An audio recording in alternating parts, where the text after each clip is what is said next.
you, in front of me I've got Motorola Razr 40. In this video we'll check if this phone has SD card slot. In order to check it, we have to eject the SIM card tray, which is right here. So let me do it right now.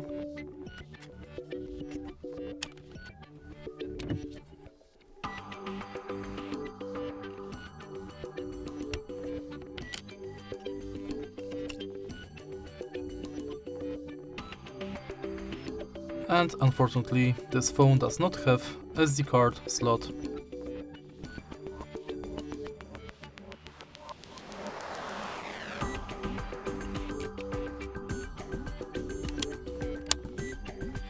If you find this video helpful, please leave like, comment and subscribe.